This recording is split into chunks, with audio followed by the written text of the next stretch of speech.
La semana pasada, hasta donde recuerdo, nos quedamos en el capítulo 9, a la mitad del 9. eh,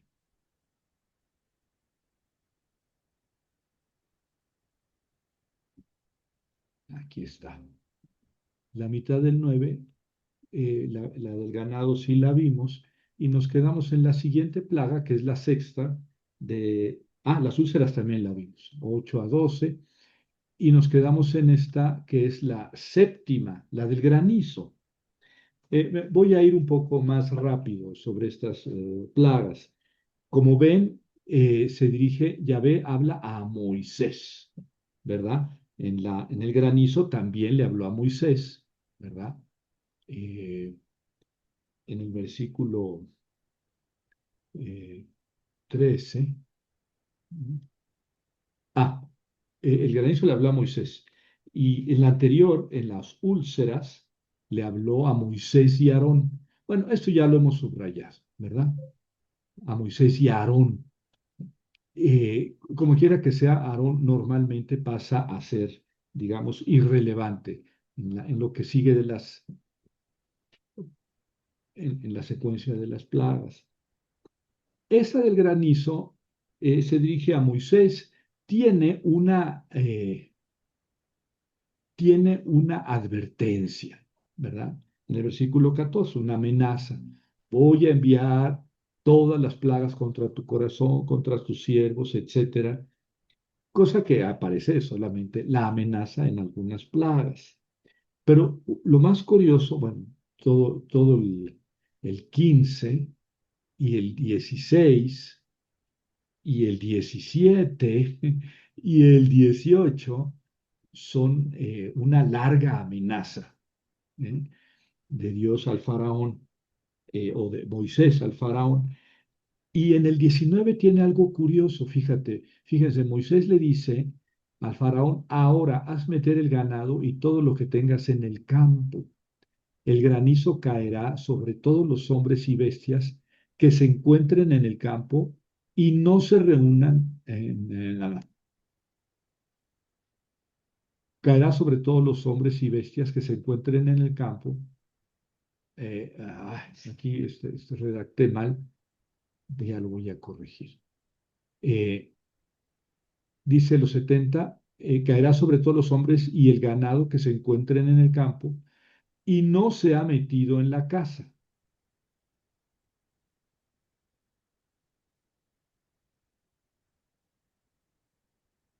Ah, pues el granizo caerá sobre todos los hombres y el ganado que se encuentre en el campo y no se ha metido en casa morirá. Y las bestias que se encuentren en el campo y no se reúnen en casa morirán. Ya quedó bien redondo. Pero fíjense que es un consejo que le da Moisés al faraón, ¿verdad? Algunos siervos del faraón tuvieron miedo de la palabra de Yahvé, se refugiaron y sus ganados no murieron. Imagino pues que era un granizo muy fuerte que mató a los animales que estaban en el campo. Recuerden que la plaga número 5 al principio del capítulo 9 fue la muerte del ganado, ¿verdad? Aquí llama la atención que se insista en que va a morir el ganado por el granizo. Desde luego que mueren todas las plantas y todos los animales que estén afuera, ¿no? Pero aquí se subraya el ganado, pero ya en la quinta plaga, pues murió todo el ganado, Sí. ¿verdad? Eh, Ahí se hizo la distinción que no le iba a pasar nada al ganado de los israelitas. Y aquí en esta séptima plaga también se hace la distinción, ¿verdad? Este, bueno, viene que Moisés hizo tal como le había mandado eh, Yahvé, y granizó, cayó fuego sobre la tierra, etcétera, tan severo que no había habido algo semejante en toda la tierra de Egipto desde que existía como nación. Arrasó toda la tierra de Egipto, los campos, los hombres, las bestias, la hierba del campo, desgajó los árboles del campo Solo en la tierra de Gosén, en donde estaban los hijos de Israel, no hubo granizo. Lo mismo había pasado con la del ganado, ¿verdad? Sí, bueno, eso es en cierta forma, es inútil, ¿verdad? Criticar la secuencia de las plagas. Pues ya no había ganado, ¿cómo iba a morir el ganado con el granizo?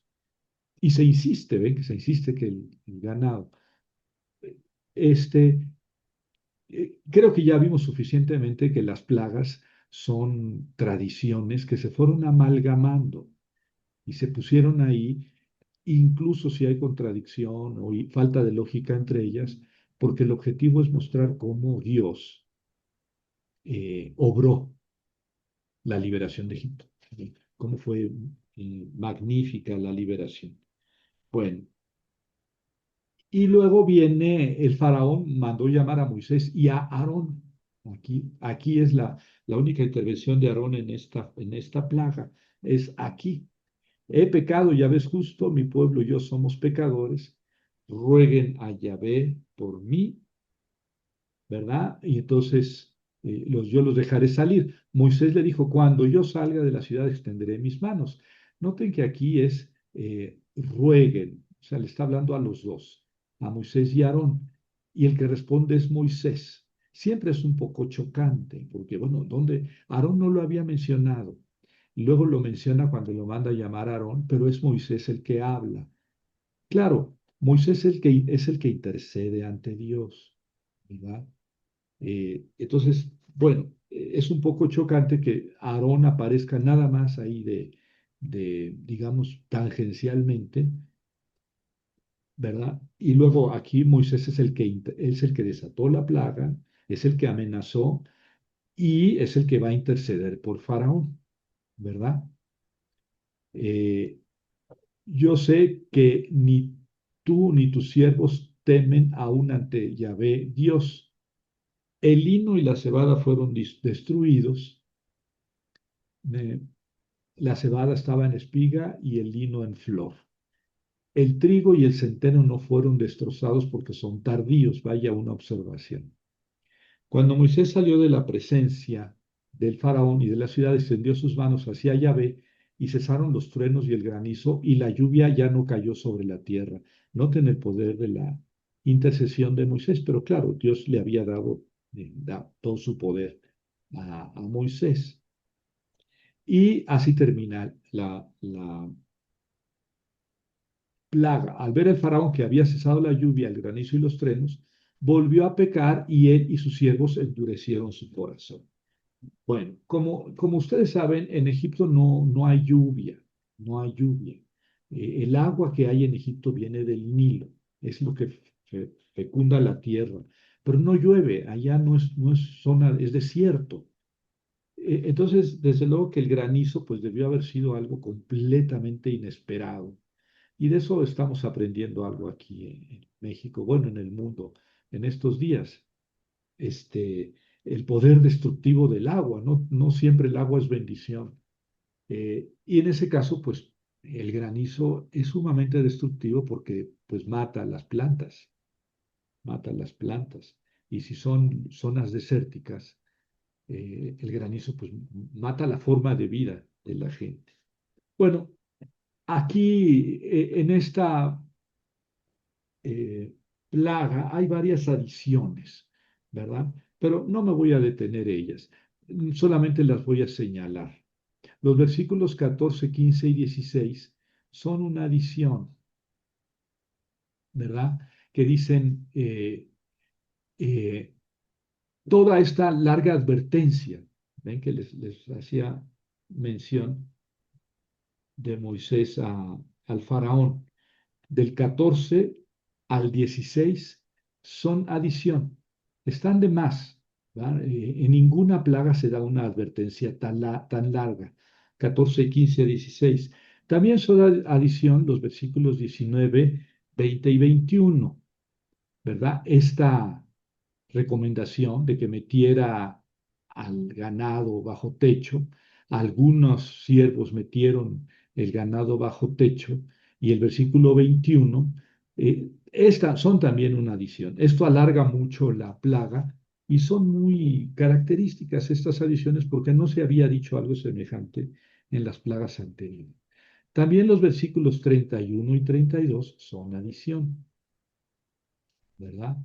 Este, vaya, esas observaciones un tanto, pues sin chiste en el texto, ¿verdad? El lino y la cebada fueron destruidos porque la cebada estaba en espiga y el lino en flor.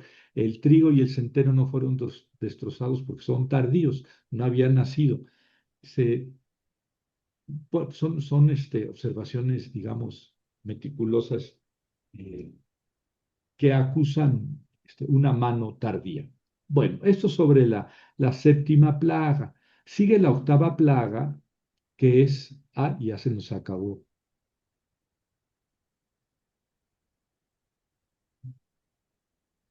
eh, el apunte, y vamos al capítulo 10, ¿verdad? En el capítulo 10 está la octava plaga, que son las langostas. Como ven, Yahvé dijo a Moisés. Y ya las plagas que siguen van a ser a Moisés. ¿Eh?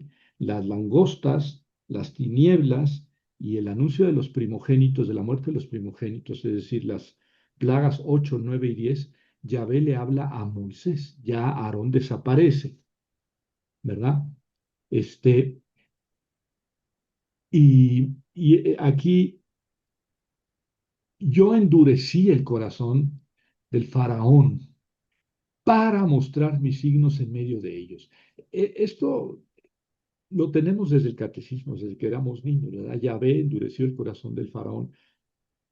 Desde luego que así es la historia contada 500 años después o más, ¿verdad?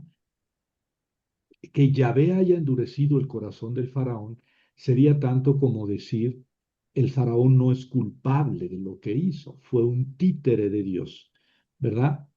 Pero en otros, ya vimos que en otras plagas al principio se dice que el faraón endureció su corazón. Y ya he comentado yo estos pequeños detalles que dejan ver cómo Dios interviene en la historia de una manera eh, que anula la libertad humana, anula la libertad humana. Es decir, Dios tenía planeado lucirse como un Dios poderosísimo, destrozando al ejército del faraón y castigando a toda la tierra de Egipto. Y con ello liberar a su pueblo. Eh, y ordena todos los acontecimientos para que así suceda. Entonces, una plaga y otra plaga y otra plaga, y es Dios el que hace que Egipto no deje salir a los israelitas. Claro, esto es contado, como les decía, 600 o 700 años después, pero refleja el punto de vista religioso, teológico de los israelitas. Dios actúa en la historia a nuestro favor, salvándonos a nosotros. Oye, Javier, pero destrozaron ¿por qué no ablandó el corazón, así como lo endureció? ¿Por qué no lo ablandó para evitarse tanta pena, tanta muerte y tanto sufrimiento? Ah, no, porque Dios quería lucirse, quería hacer maravillas.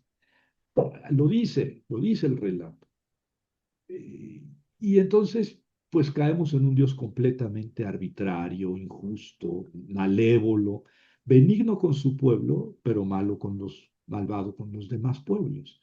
Y esta es una realidad de la elección del pueblo de Israel. Si ustedes quieren, llévenlo a Netanyahu en la actualidad, ¿no? Nosotros somos el pueblo elegido y los palestinos son cucarachas.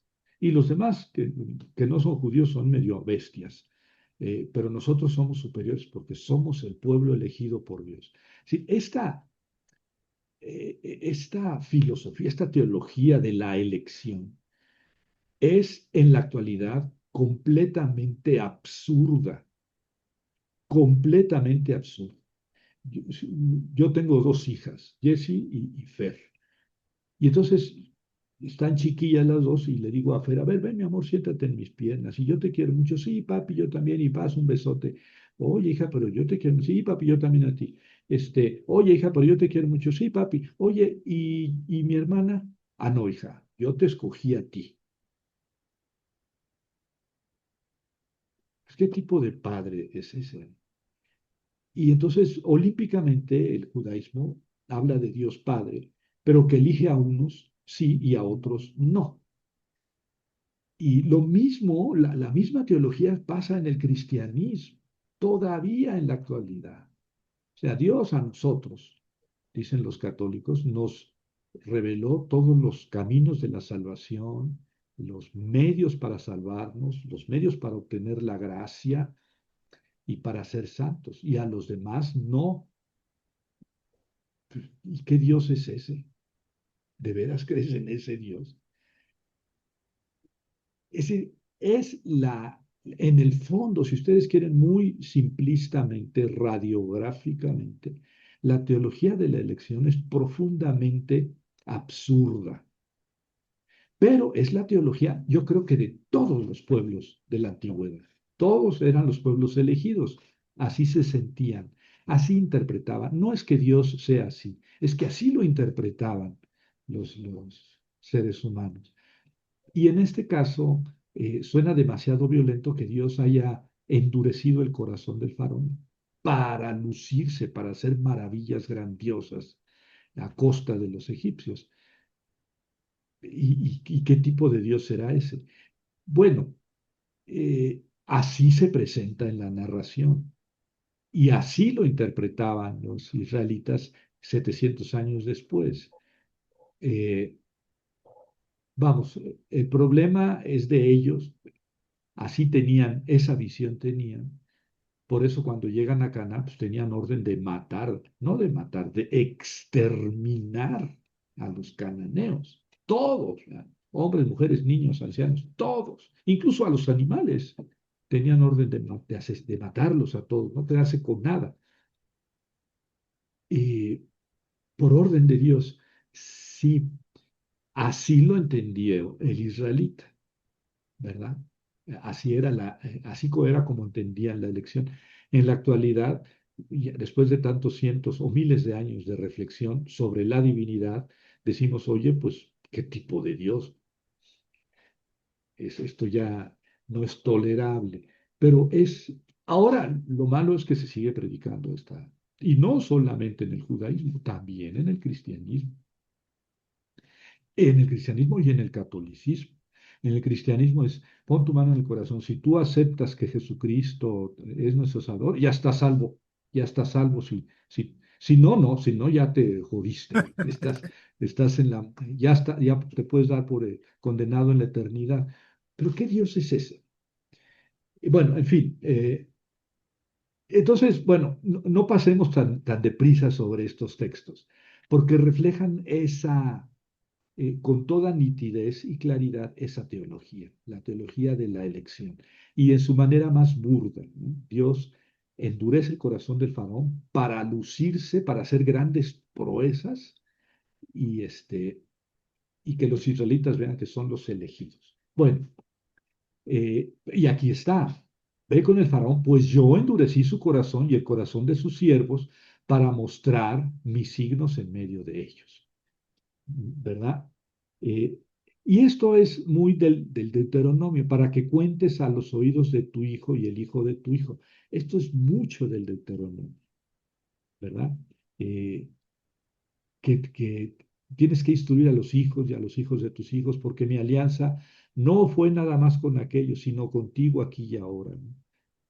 Bueno, eh, en el versículo 3 introduce a Aarón, ¿verdad? Moisés y Aarón fueron. Claro, Dios le habló nada más a Moisés, pero Moisés y Aarón fueron con el faraón y dijeron, así dice Yahvé, etcétera. Y viene la amenaza, ¿verdad? Viene la amenaza en el versículo 4, desde luego de manera muy breve. Eh, yo haré llegar mañana a la langosta a su territorio. Y el versículo 5 es curioso. Cubrirá la faz de la tierra, no se podrá ver la tierra, como era el resto que escapó de lo que quedó del granizo. Es la única. plaga que hace referencia a otra plaga, esta. La octava plaga hace referencia a la séptima, a la del granizo. Y claro, todos hemos oído hablar de lo cruel que era la plaga de la langosta, eh, que venía y literalmente oscurecía el cielo porque venían en nubes, nubes de millones de animalitos que destrozaban todo a su alrededor. Y entonces sale, así termina. Se dio la vuelta y salió de con el faraón, ¿verdad? Lo amenaza y todo, y, y sale. Claro, salió en singular, se dio la vuelta y salió.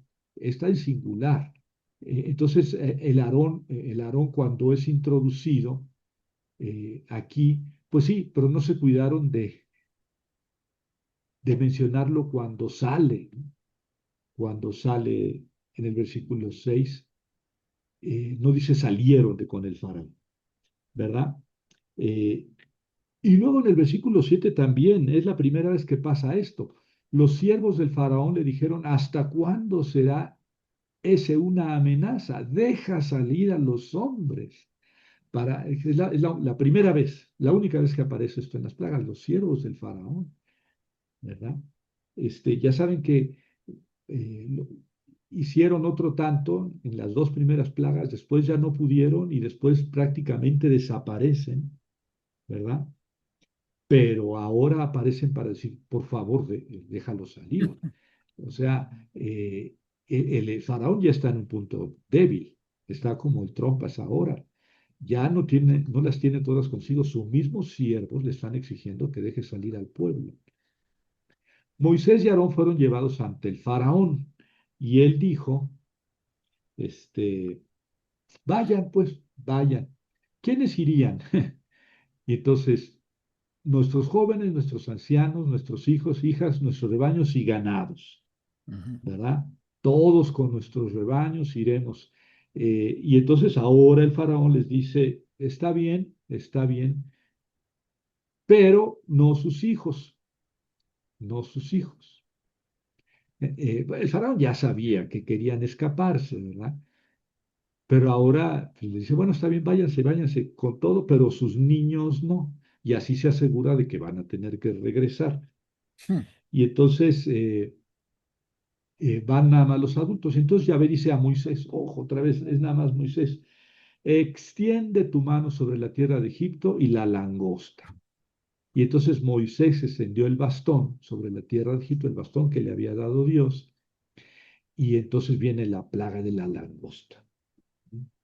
Este, Viene el faraón que se vuelve a echar para atrás, les llama, les dice, pequé contra Yahvé, perdona por favor mi pecado, solo esta vez, rueguen a Yahvé su Dios para que al menos, ta, ta, ta, ta. Y salió de con el faraón, otra vez singular, ¿verdad? Salió, mientras que había llamado a los dos, Moisés y Aarón. Bueno, eh, ya he insistido bastante sobre ello. Y eh, Moisés, fíjense que aquí los 70 añaden el sujeto, Moisés salió del faraón, Yahvé hizo cambiar un fuerte viento del mar, etcétera, y se fue la langosta. Pero Yahvé endureció el corazón del faraón y no dejó salir a los hijos. Ella parece película repetitiva. Ahí está la octava plaga. La novena es las tinieblas. Esta es una plaga. Bueno, la anterior no se dice que hubiera distinción entre Egipto e Israel, la de las langostas.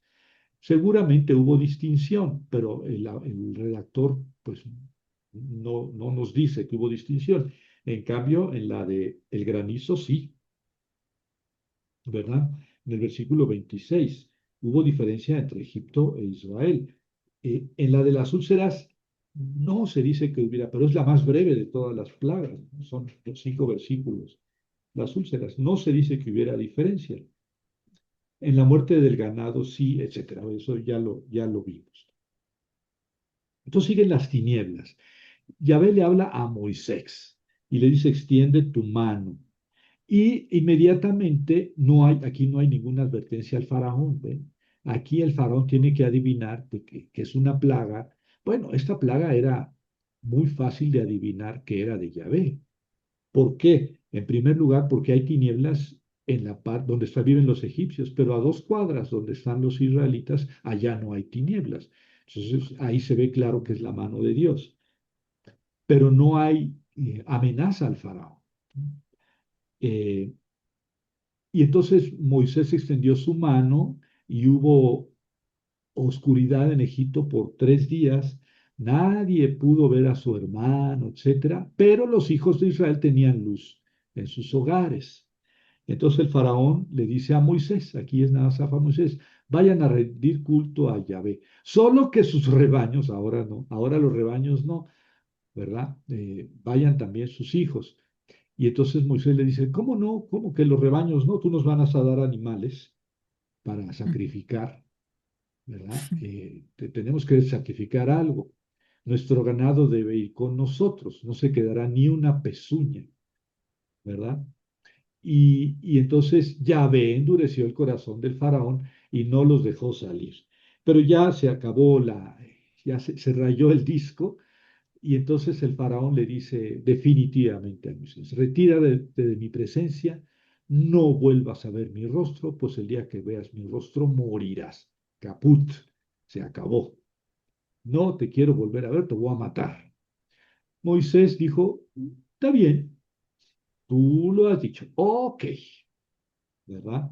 Ya está. Esas son las 9 plagas, 9 famosas plagas, este, y detrás de todas ellas, o el corazón del faraón se endurece, o Dios endurece el corazón del faraón para poder mostrar sus grandezas ante su pueblo. Y así se acaba este capítulo.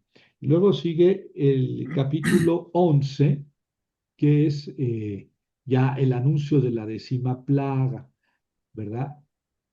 Que es, pues ya, la muerte de los primogénitos, ¿verdad? En los primeros 10 versículos, Dios habla a Moisés, ¿verdad? Y viene un anuncio de algo diferente, ¿verdad? Pero ya no se va a presentar nadie ante el faraón. Haré caer sobre el faraón y sobre Egipto una plaga más, la última. Después de lo cual los dejará salir de Egipto. O sea, Dios le había dicho a Moisés, voy a mandar una plaga, pero el corazón del faraón se va a endurecer. Y aquí le dice, después de esto, no solamente los va a dejar salir, los va a echar de la tierra, ¿verdad? Di a los egipcios, al pueblo que pida objetos a los egipcios, porque eso de los va a echar, pues quiere decir, a ver, les damos cualquier cosa, pero váyanse, ¿no? Te regalo una gallina, un pollo, unas monedas, pero vete. Y esa es una tradición que está hilvanada ahí en toda la tradición de las plagas, de la salida de Egipto. No solamente salida, es expulsión. Mm. Y entonces esto es, di a los israelitas que pidan, ¿verdad? Y Yahvé hizo que los egipcios vieran con buenos ojos al pueblo.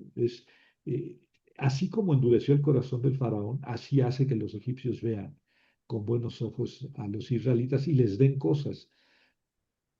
Como ven, es otra vez esa acción intromisoria, violatoria de la libertad humana.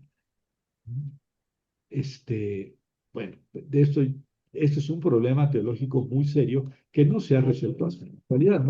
No me refiero a lo que pasó en Egipto, a lo que pasa ahora. ¿Hasta qué punto Dios quiere que pase lo que pasa?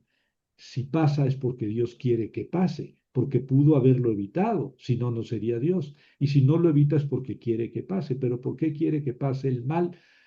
Pues para el bien de quién, para el bien de quiénes, ¿verdad? Y entonces ahí viene toda la cuestión de la gracia y de la libertad humana y de la predestinación divina. Bueno, no es el tema aquí. Y entonces, a medianoche, retoma la palabra Dios Moisés dijo, así dice Yahvé, a medianoche pasaré por Egipto. Está hablando a los israelitas, ¿verdad? Y está citando a Yahvé.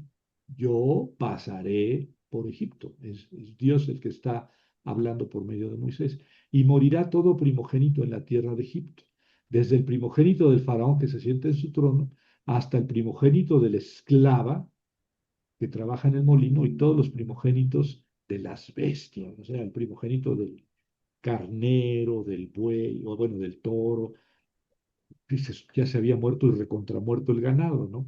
Pero no importa, aquí es también es una tradición antigua, ¿eh?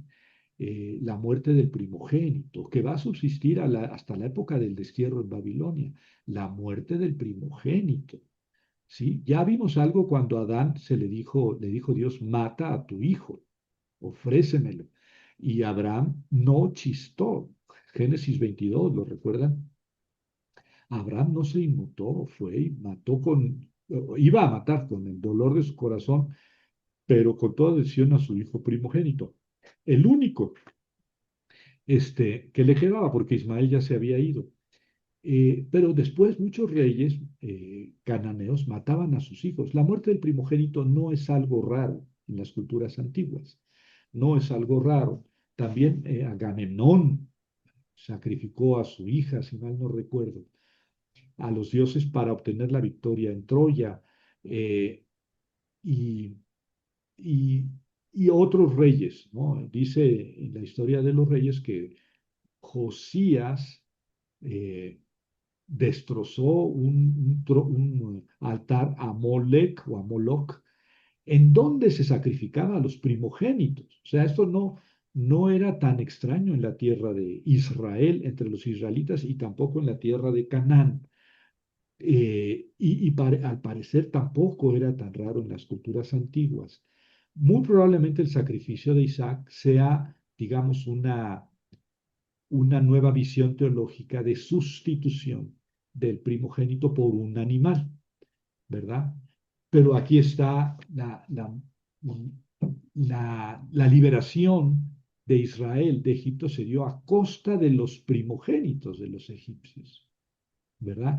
Por lo tanto, todos los primogénitos de los israelitas pertenecen a Dios, porque Él mató a los primogénitos de Egipto, ¿verdad? Para liberarlos. Bueno, yo pasaré, habrá gran clamor, imagínense el dolor en todas, prácticamente todas las casas. Las únicas casas donde no había luto era donde se acababan de casar. Y ni él era primogénito, ni ella era primogénita, se casaron y no habían tenido hijos, entonces ahí no había luto. Pero en todas las demás que había nacido algún hijo había luto. Y si el papá o la mamá eran primogénitos, también ellos morían, independientemente de los animalitos.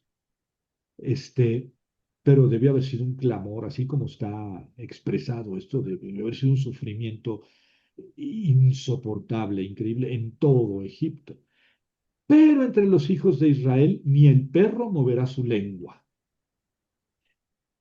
Otra vez la gran diferencia entre Israel y Egipto. Y vuelve aquí la idea de que vendrán todos esos siervos tuyos hacia mí, se postrarán ante mí diciendo, sal con todo el pueblo. Ese es no solo el que se escaparon, sino el que son expulsados de Israel, de Egipto. Y el faraón no los va a escuchar para que se multipliquen mis maravillas. Es tan machacona esta repetición que, que es desesperante, ¿verdad? Visto con una teología actual. Si estamos leyendo, digamos, de manera inocente la Biblia, pues decimos, ay, cuánto los amaba Dios a los israelitas, que quiso hacer circo y teatro para que creyeran en él. Eh, pues sí, pues sí, pero visto con una teología más, un poco más crítica, pues bueno, el versículo 10 más bien parece resumir todas las plagas, las 9 y la 10ª, por lo menos en su advertencia. Moisés y Aarón hicieron todos estos portentos ante el faraón. Lo de los primogénitos todavía no, y además no lo van a hacer ni Moisés ni Aarón, lo va a hacer Dios mismo. Yo pasaré. O sea, dice Dios, yo pasaré matando. Es Dios matón, ¿verdad? Después va a decir que es un ángel, es el ángel exterminador. Y ahorita vamos a hablar un poquito de eso. Pero aquí dice que Moisés y Aarón hicieron todos estos portentos. Entonces se refiere a las 9 anteriores, ¿verdad? Este versículo 10 cierra más bien lo de las 9 plagas anteriores. Y luego viene ya el capítulo 12. En los capítulos 12 y 13, miren que ahora sí vamos rápido, eh, son, eh, son un poco especiales, pero revelan con mucha claridad las intenciones teológicas del redactor del Éxodo.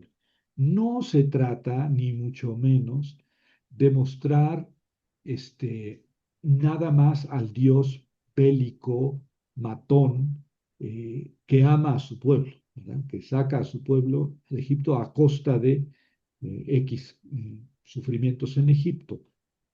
No, no se trata nada más de eso. Se trata de la cultualización de la liberación de Egipto, la cultualización de la experiencia de Dios en la historia, de la experiencia original de Dios en la historia. Sí, el Éxodo, la Pascua, es la fiesta más importante de los judíos en la actualidad, más de 3000 años después de aquel acontecimiento. Es algo esencial en el judaísmo. Es como la Pascua en el cristianismo, pero en el cristianismo la Pascua es Jesús. Es la más grande revelación de Dios en la historia.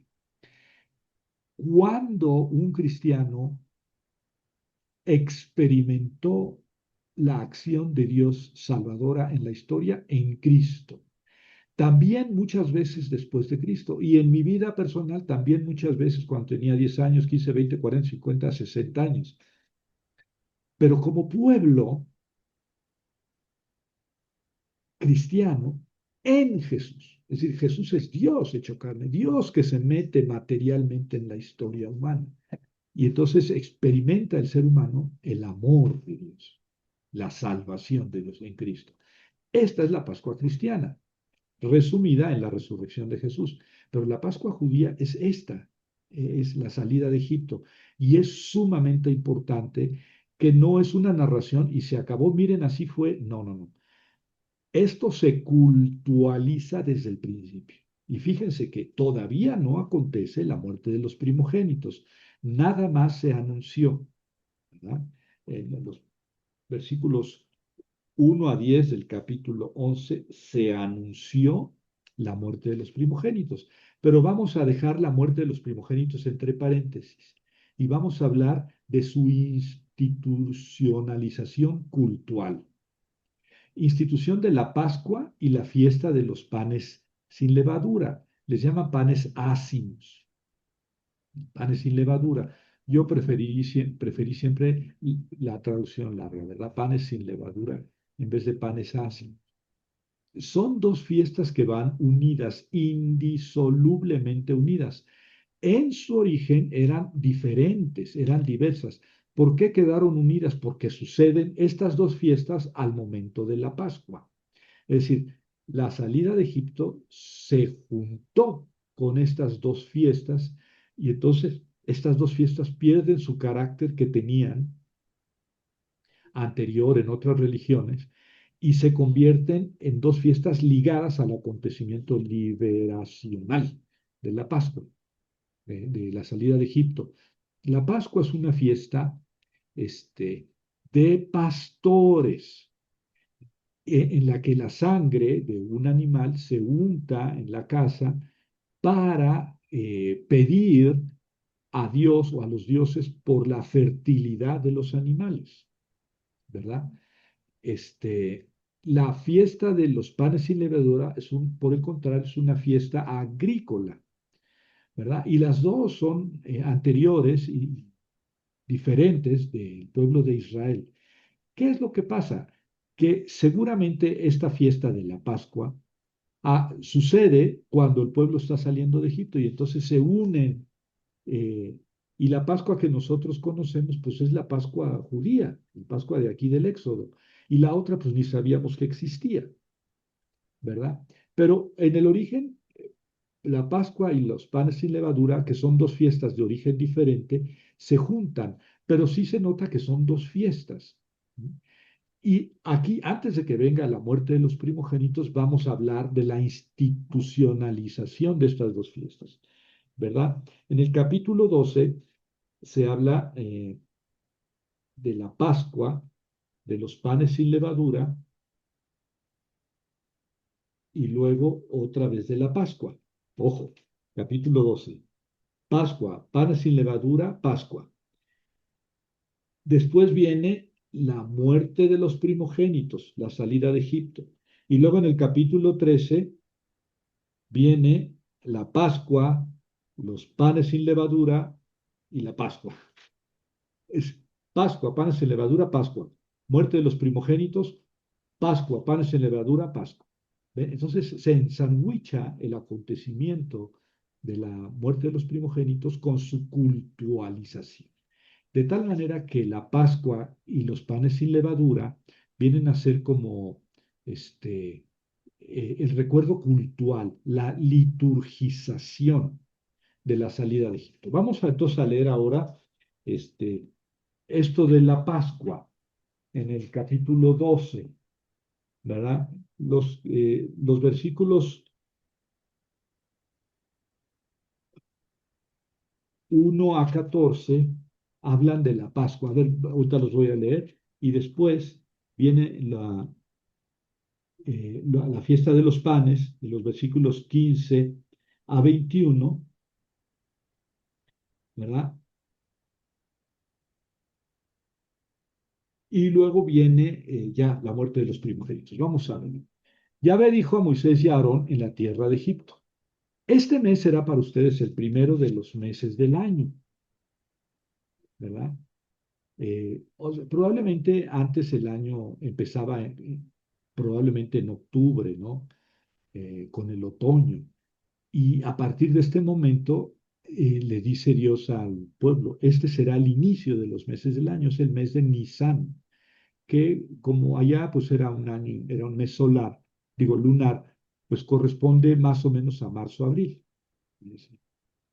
Y entre marzo y abril el mes de Nisan, y la Pascua es el 14 de Nisan, que siempre es una fecha exacta por el calendario lunar. En tal fase de la luna cae el día de la Pascua, el 14 de Nisan. En cambio, en el calendario solar, esta fiesta es móvil, puede ser un mes o mes y medio, eh, hacia, en marzo, a principios de marzo o bien a fines de abril. Y entonces será el primero de los meses del año, ¿verdad? Dirán a toda la asamblea: el 10º de este mes, el día 10 del mes, van a tomar cada quien un cordero, según la casa paterna, un cordero por casa. Eh, Cada quien toma un borreguito. Si la casa es demasiado pequeña para comérsela de una sentada, ¿verdad? Se juntan varias familias, ¿verdad? Será un cordero sin defecto, macho, de un año. Entonces el día 10 lo separan y lo ceban bonito y lo cuidarán hasta el día 14 de ese mes.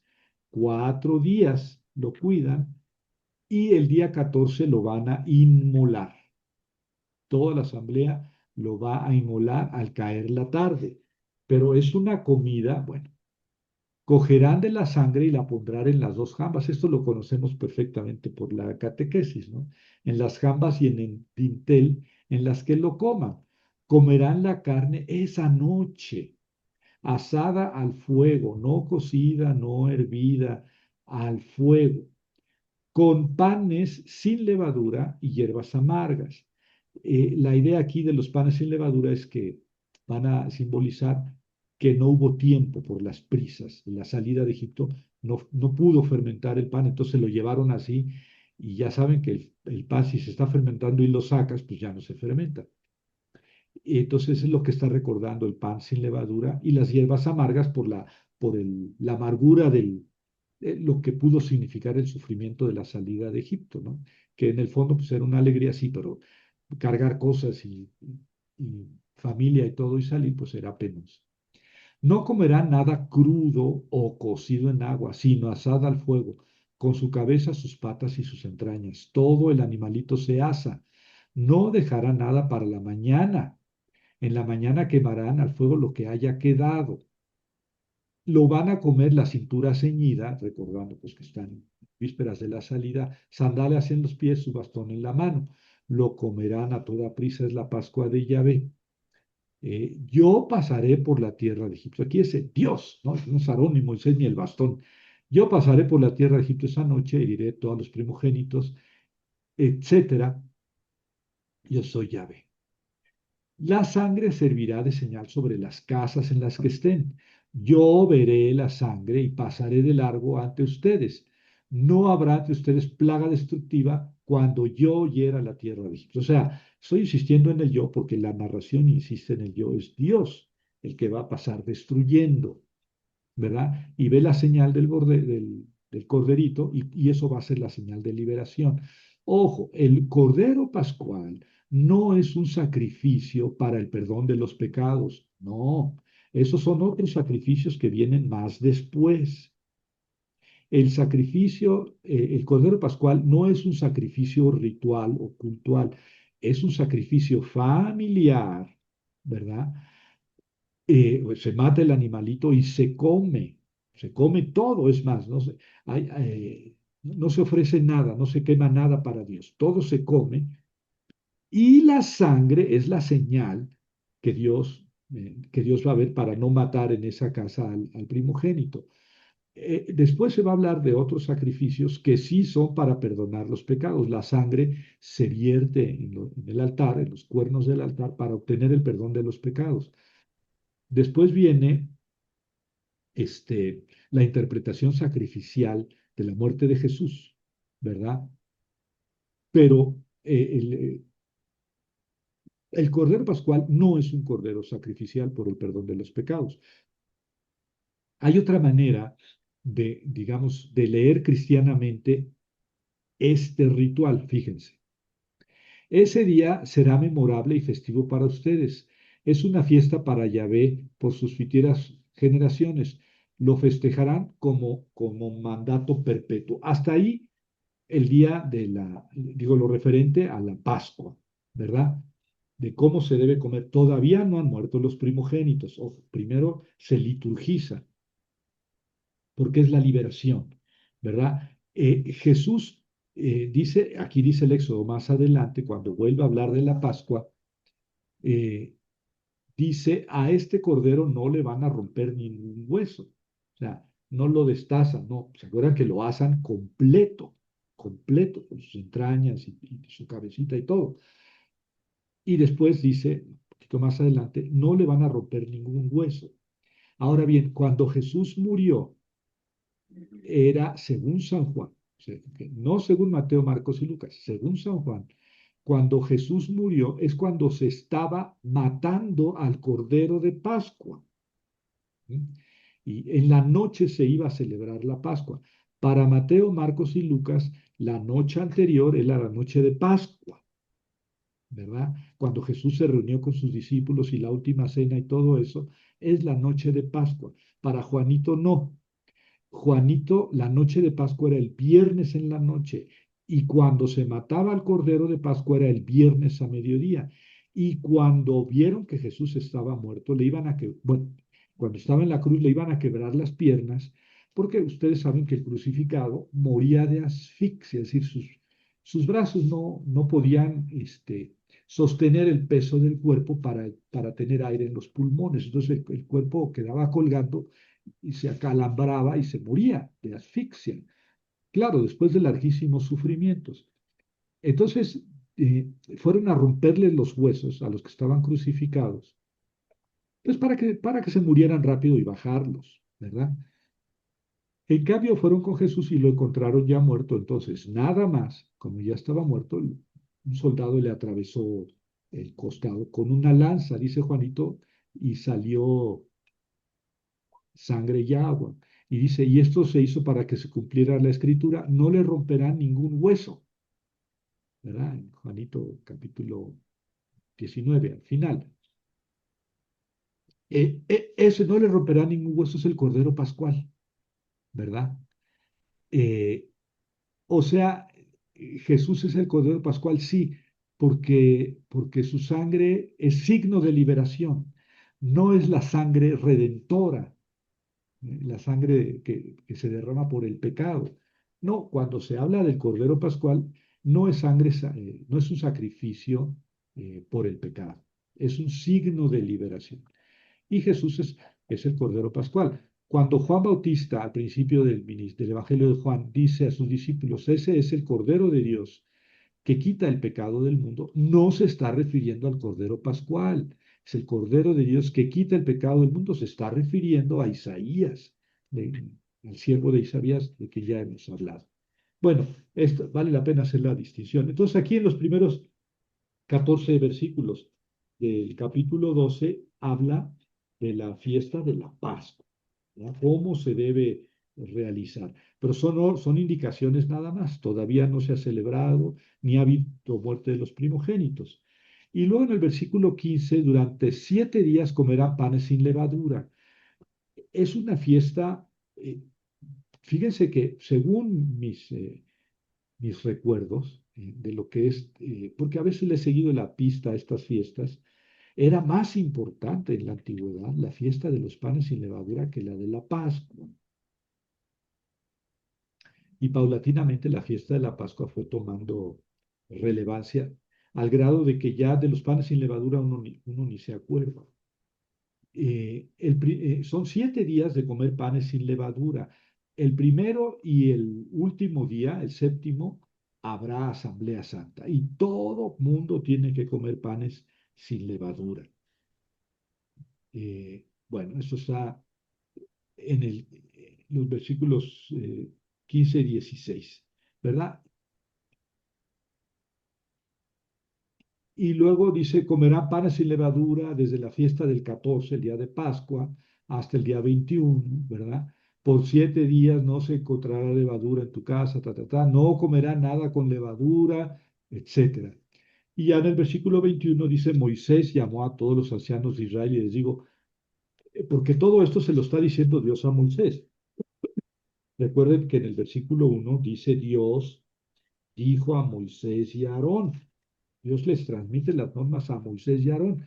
Ahora, aquí en el versículo 21, Moisés llama a todos los ancianos de Israel y les da las indicaciones de que celebren la Pascua. Pero ojo, en el versículo 1 dice Dios llamó a Moisés y a Aarón. A ver, vamos a verlo, porque con ustedes como que no me creen mucho. En el versículo 1 dijo a Moisés y a Aarón, y vienen todas estas indicaciones, ¿verdad? Pero luego acá, en el versículo 21, dice, este, Moisés llamó a todos los ancianos de Israel y él es el que transmite las, las, el mensaje. Y entonces ya les dice que con un manojo de hisopo, en la sangre que está en el recipiente, etcétera, y que nadie salga a la entrada de su casa. Aquí son indicaciones muy puntuales sobre lo exterior de la celebración. Todo lo anterior es pues, cómo se debe celebrar al interior de la casa, ¿verdad? En el versículo 23, otra vez, estos textos de terror del Antiguo Testamento. Yahvé pasará para herir a los egipcios y verá la sangre sobre el dintel y sobre las jambas. Yahvé pasará de largo por la entrada y no dejará entrar al destructor a sus casas para herir. Aquí ya se liberó un poco a Yahvé de la responsabilidad del asesinato de los primogénitos. Aquí ya se habla del destructor. Hay otros dos textos en los que se habla del ángel destructor. o del exterminador, o diríamos nosotros del Terminator, perdón por la burla, eh, pero es un personaje, acá el Terminator pues es una máquina que responde, ha sido programada para. Aquí el destructor pues libera en cierta forma a Yahvé de ser el que físicamente comete los asesinatos, pero es un ángel de Dios. Fíjense que en el primer libro de los Reyes se habla en el capítulo 19, sí, se habla de cuando, cuando vino Sennacherib, no me quiero equivocar, en el el primer libro de los Reyes, capítulo 19, eh, versículo 35, y el primer libro de los capítulo 19 tiene 21 versículos. Ya ven que eh,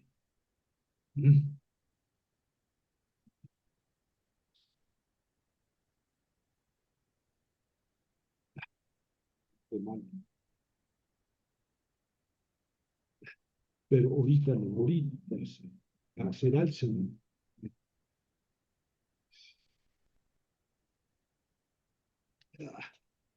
Es dos reyes, es dos reyes. Dos reyes 19,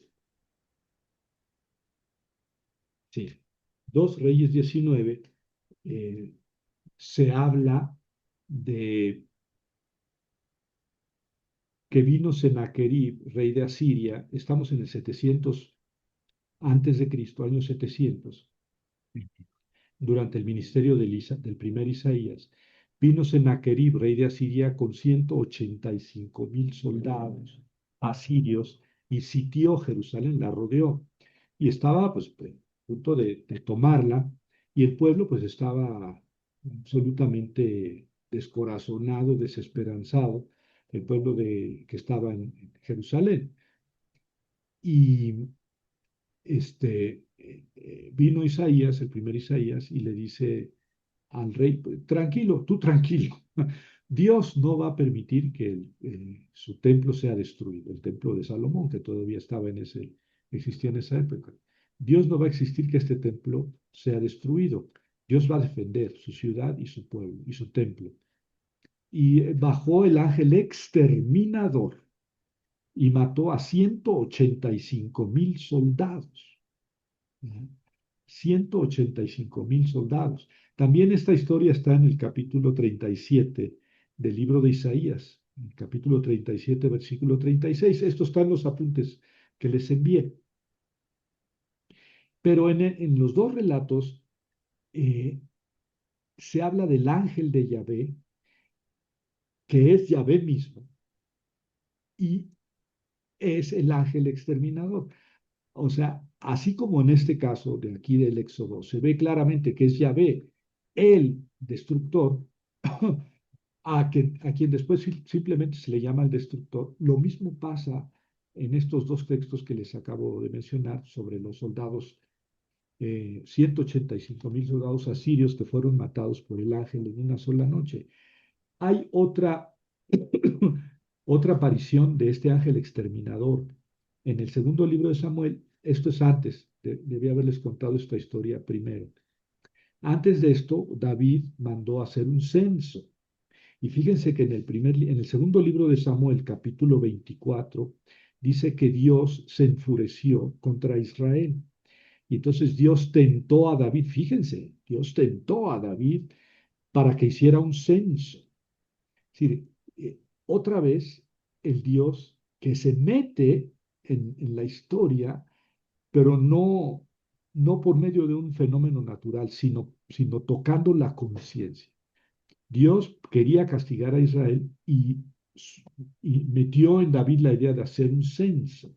Claro, un censo era saber cuánta gente tenía para cobrar impuestos y para armar un ejército. Era un cálculo tanto económico como político.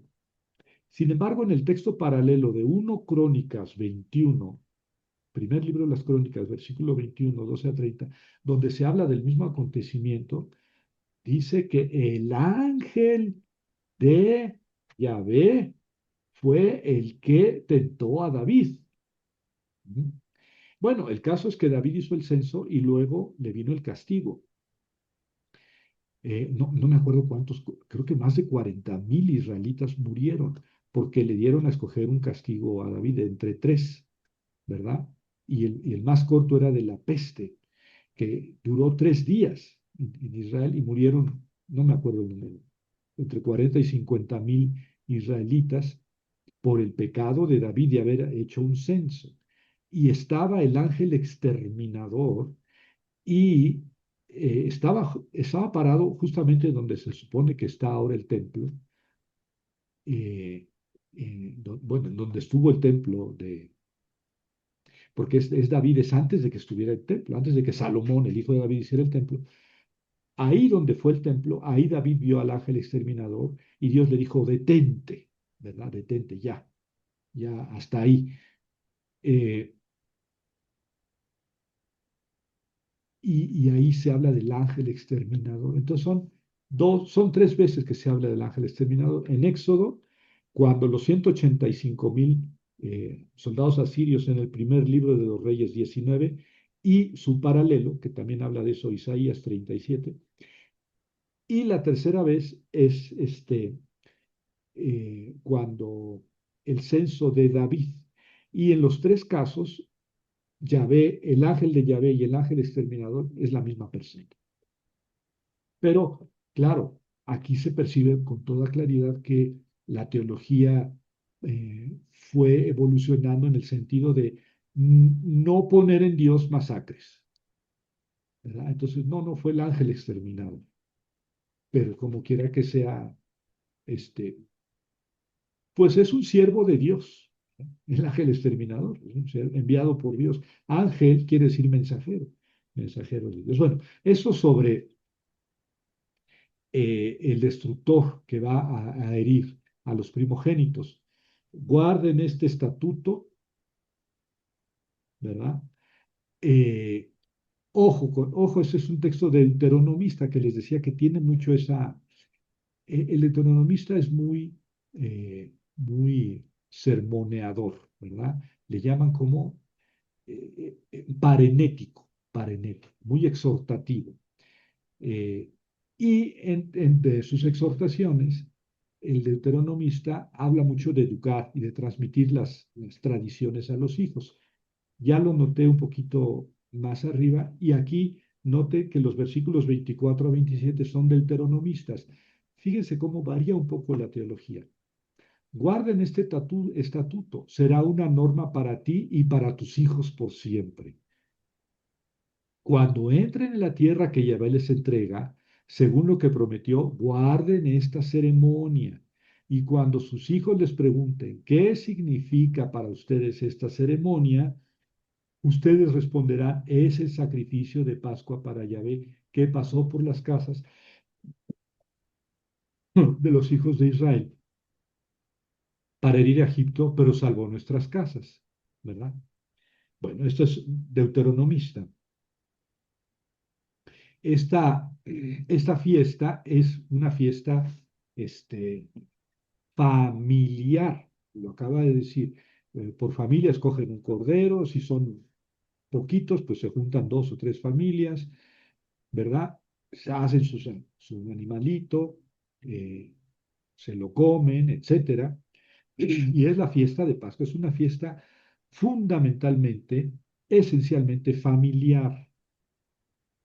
En la época del Deuteronomio, en la época del destierro, en la época de Jeremías, un poquito antes del destierro y el destierro, la fiesta se hizo del pueblo, ¿verdad? La Pascua se celebraba en Jerusalén y era todo el pueblo. En el templo se sacrificaba el animalito, pero en la tradición sacerdotal, que es un poco posterior, volvió a recuperar el hecho de que la fiesta de Pascua era una fiesta familiar. En tiempos de Jesús, la fiesta de Pascua era familiar. O sea, muchos subían a Jerusalén a celebrar la Pascua, pero la Pascua se podía celebrar perfectamente en familia en el pueblo donde estuviera. Y era una fiesta esencialmente familiar. Por eso cuando Jesús come la Pascua con sus discípulos en la última cena, está toda la familia, es decir, sabemos que había mujeres, y no una ni dos y unas cuantas, había muchas mujeres entre el grupo que seguía a Jesús desde Nazaret. Y sin duda alguna que estuvieron en la fiesta de Pascua, en la última cena. Y esto de hagan esto en recuerdo a mí, y esto, estaban las mujeres, también a ellas les dijo lo mismo. No, Javier se lo dijo a los 12 apóstoles, pues lean los textos, ahí no dice, ustedes esto no lo escuchan, ¿eh? Ustedes mis apóstoles, fíjense que esto no, eso no aparece. Y es una cena familiar porque es una cena de paz. Entonces estaban las mujeres, lisa y llanamente. Entonces, la institución del sacerdocio, bueno, sí, ahí se ve, el catolicismo ve ahí la institución del sacerdocio, pero ahí no se instituyó el sacerdocio, ahí se instituyó ese rito de conmemorar la muerte de Jesús en la noche de Pascua.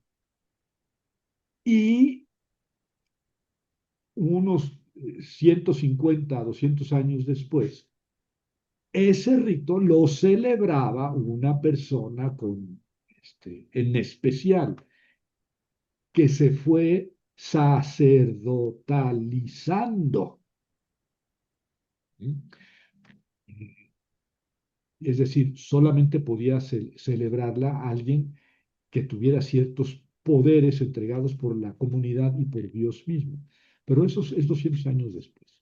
Lo que acontece en la última cena es una comida de Pascua familiar en la que Jesús le dice a sus discípulos, hagan esto en recuerdo mío, que mi entrega, mi muerte, celébrenla, recuérdenla en esta cena de Pascua. Bueno, pero entonces es una cena completamente familiar. Bueno, después viene ahora sí, la muerte de los primogénitos, ¿verdad? Ya se habló de de la, de los primogénitos, perdón, de la Pascua, de los panes sin levadura y y de la, y de la Pascua otra vez, ¿verdad? Con el ángel destructor, etcétera. Entonces, Pascua, panes sin levadura, Pascua. Ahora vamos a los primogénitos, a la muerte de los primogénitos. Esta es la 10ª plaga. Dice Dios, Yahvé hirió a todos los primogénitos de Egipto. ¿Ven? Este es Yahvé, es Yahvé. Que fue el exterminador, sí, por ahí se dice, habla del exterminador, pero ese exterminador se identifica claramente con Yahvé, como pasa en los otros casos que ya les mencioné. Hirió a todos los primogénitos de Egipto, eh, hasta el primogénito del preso que está en la cárcel y hasta el primogénito del ganado. El faraón se levantó aquella noche, se levantaron todos sus siervos y todo Egipto, y hubo gran lamento en Egipto. Imagínense el sufrimiento, ¿no? Pues no había casa en lo que no hubiera algún muerto. Llamó Moisés a Faraón, perdón, llamó a Moisés y a Aarón en la noche y les dijo, levántese y salgan, váyanse por favor. Tomen a sus ovejas y su ganado, como habían dicho, váyanse y bendíganme a mí también. Ya pasó la muerte de los primogénitos. O sea, en realidad es una super plaga, la más tremenda sin duda, pero está narrada pues en 2 versículos. Los egipcios forzaban al pueblo para que se apurara, ven la idea, la tradición de la expulsión. Pues decían todos moriremos. El pueblo levantó las artesas de masa antes de que fermentara, de ahí el nexo con los panes sin levadura. Las envolvieron en mantos y las se cargaron sobre sus hombros, ¿verdad? Y luego viene más sobre el despojo de los egipcios. Los hijos de Israel hicieron como había dicho Moisés, pidieron a Egipto instrumentos de plata, de oro y vestidos, y Yahvé hizo que el pueblo tuviera favor ante los ojos de los egipcios y les pidieron. Así despojaron a los egipcios. Ya viene la salida. Los hijos de Israel partieron de Ramsés hacia Sucot. Eran como 600,000 hombres de a pie sin contar a los niños. Ni niños, ni ancianos, ni mujeres. En el Levítico, en los censos, pues se cuenta a los varones de arriba de 20 años hasta 60 años. Yo creo que es el caso aquí. Menores de 20 años son niños y menores de 60 ya no se cuentan. Y ni las mujeres. O sea que, según los cálculos, de Egipto deben de haber salido más de 2 millones de personas. Si 600,000 son, este, si 600,000 son los varones de a pie, pues Perdón, eran, doctor, perdón por la sí, interrupción. ¿Puede repetir la idea un minuto antes? Porque creo como se le fue la señal. sí, me puso aquí el letrero malvado, que dice aquí que eran 600,000 hombres y en los censos que se hacen en el libro de los números, que por eso se llama números porque son censos, se cuentan los varones de a pie como los varones entre 20 y 40 años de edad. Entonces, entre estos 600,000 seguramente están contados nada más los varones entre 20 y 60 años de edad. Esto daría un total de más de 2 millones de personas, ¿no? Según los análisis que he leído, más de 2 millones. Es absoluta y completamente imposible que de 70 personas que entraron en Egipto 4 generaciones antes, ahora sean más de 2 millones.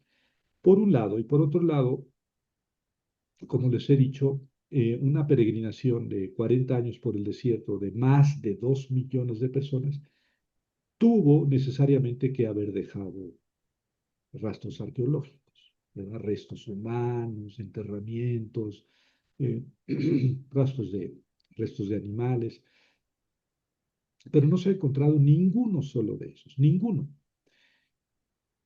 Y esto no es porque uno diga, estás contra la historia de la Biblia dice la verdad.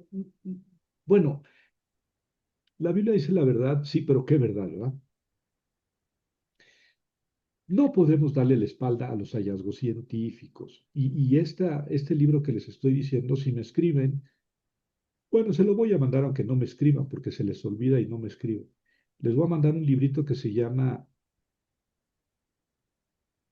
La Biblia desenterrada, creo se llama el libro. Finkelstein es un judío, o era, no sé si vive, arqueólogo, y hace todos este tipo de estudios y dicen, miren, no, la ciencia dice que no hubo éxodo, por lo menos no de esas cantidades, ¿verdad? Que hubo mucha gente que estuvo en Egipto y que salió de Egipto, ahorita vamos a hablar un poco de ello. Pues eso es perfectamente lógico, porque venían a Egipto, una tierra siempre bañada por el río Nilo, de las zonas desérticas de los alrededores, pues iban al Nilo, a Egipto, y se les permitía estar ahí, con ciertas condiciones, que algunos de ellos quedaran como esclavizados y luego huyeran, pues es lo más normal del mundo. No, pero estamos hablando de una salida que murieron los primogénitos y que 9 plagas y todo lo que no hemos leído, y que 40 años por el desierto, eso es imposible. Científicamente no existió. Y en vez de decir, atacar a la ciencia, decir, no, es que los científicos son, no, no, no. Más bien, en lo que a nosotros toca, que no somos arqueólogos, creo ninguno de nosotros, en lo que a nosotros toca como biblistas, como lectores de la Biblia, es cuestionarnos si estamos leyendo adecuadamente la Biblia. ¿Mm? Yo voy por el camino correcto si pienso que eran más de 2,5 millones de personas y que esto pasó realmente pues ya vimos que no. Hay muchas cuestiones ilógicas, falta de cronología en las plagas, y se nota que es una historia teológica. Lo que quieren decir el autor o los autores, porque ya vimos que son muchas manos, muchos años, siglos de tradiciones, las que están ahí representadas, lo que quieren decir es, ese es el punto, lo que quieren decir es, y eso es lo que hay que sacar del texto. Claro, nosotros vamos un poco más allá de lo que el texto quiere decir es esto, sí, pero ¿en qué se basa para decirlo? ¿Cómo interpretó la historia para poder decir Dios nos sacó y Dios hizo y Dios, ¿no? ¿Cómo? ¿Qué intereses tenía? ¿Por qué no habló de 100.000 personas en total, que pudiera haber sido un poco más lógico conforme a los números de los que entraron en Egipto, ¿verdad? Eh, a lo mejor ellos mismos, a la hora de poner estas cifras, nos están diciendo, no seas tan tarado de pensar que esto es historia pura, científica y exacta. A lo mejor es lo que nos están diciendo con estos números tan increíbles. Bueno, partieron de Ramsés hacia Sucot. A ver, este es el programa de BibleWorks 10, que ya algunos de ustedes lo tienen. Y cuando nos veamos para la carne asada a fin de mes, pues si traen su computadora, con mucho gusto les doy ese programita, este, sin costo adicional. No, se los comparto con mucho gusto porque además ya está descontinuado. Pero tiene estos mapas, entre otras, entre más de 100 Biblias que les he mostrado, tiene estos mapas. Y aquí le puse yo que me dijera todo lo que está señalado en el Éxodo. La ruta del Éxodo, mire, si la quito ya no aparece la ruta. Bien, ya. Y si le quito las ciudades, los lugares mencionados en el Éxodo, pues ya no aparece nada. Pero no hay problema, ¿verdad? Ahora le digo, ponme todo eso y ya me lo vuelve a poner. Y me lo puede hacer grande y chiquito. El caso es que Ramsés, ay, lo voy a hacer un poquito más chico.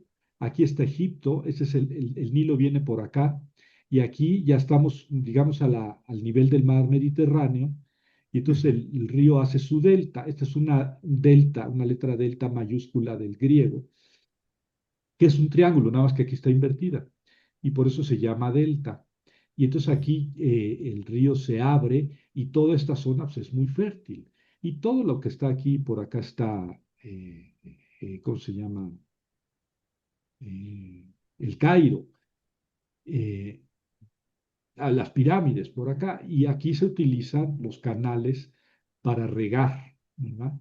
Pero el río baja, el río Nilo trae agua, pues cuando vienen las lluvias en esta época, ¿verdad? Pero cuando son las secas, pues no, sí trae agua, pero trae muy poca.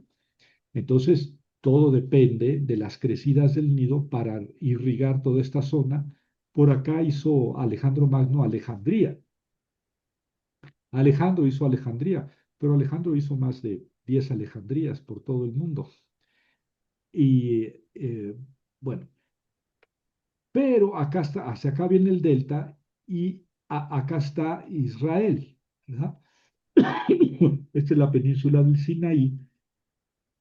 Entonces hay que imaginar a los hijos de Jacob que vinieron de acá de Canaán hacia Egipto y por aquí debe haber estado Gosén, la tierra del este del delta del Nilo, del este, de este lado, ¿verdad?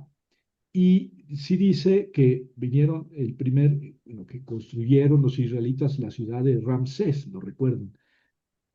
Y entonces la primera ruta es de Ramsés a Sucot.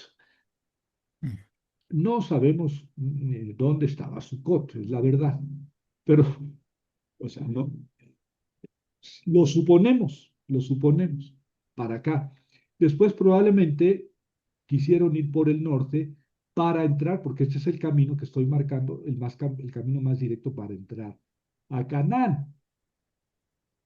Ahorita va a decir el texto más adelante que Dios no los quiso llevar por este lado porque aquí se tenían que haber encontrado con los filisteos, que eran los que dominaban esta zona. Pues tampoco es cierto, ¿eh? Los filisteos llegaron acá sobre el 1100, o sea, 100 años después del Éxodo, es cuando los filisteos, un pueblo del mar, llegó aquí, a esta zona. Eso es en el 1100.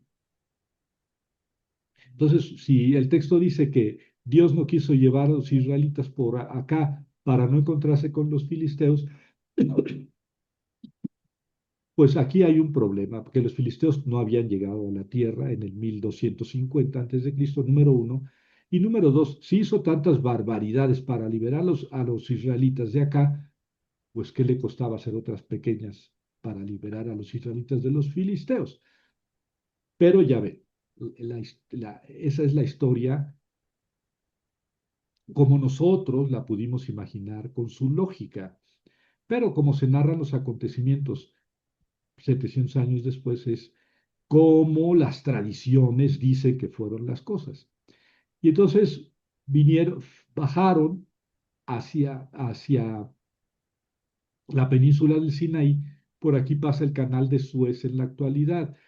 Antes aquí pues era una zona pantanosa, que en época de lluvias o en época de crecida del Nilo se hacían pantanos, ¿verdad? Que no se podía circular sin equipo especial o con grandes cantidades de gente. Y en épocas de secas, cuando el río venía abajo, o ya no, digamos, ya no era de crecidas del río, era perfectamente circulable esta zona, ¿verdad? Esto explicaría un poco qué es lo que pasó cuando se abrió y se cerró el Mar Rojo. Esto es lo que se llama en la actualidad el Mar Rojo. Esto también, en hebreo se dice Mar de las Cañas o Mar de Suf. Bueno, pero bueno, aquí está la ruta que siguieron por el desierto. Aquí está Mará, Elim, y acá está el Monte Sinaí, ¿verdad? Que podemos visitar algún día. Monte Sinaí es un desierto, pero desierto de montaña, montaña de granito, piedra que prácticamente no hay hierbas. Y acá fue donde se encontró Moisés a Jetro, su suegro, y a su esposa Seforá. Aquí es donde se le apareció Dios a Moisés. Bueno, y aquí es a donde van a ir en este primer, digamos, este primer estirón de Ramsés al Sinaí.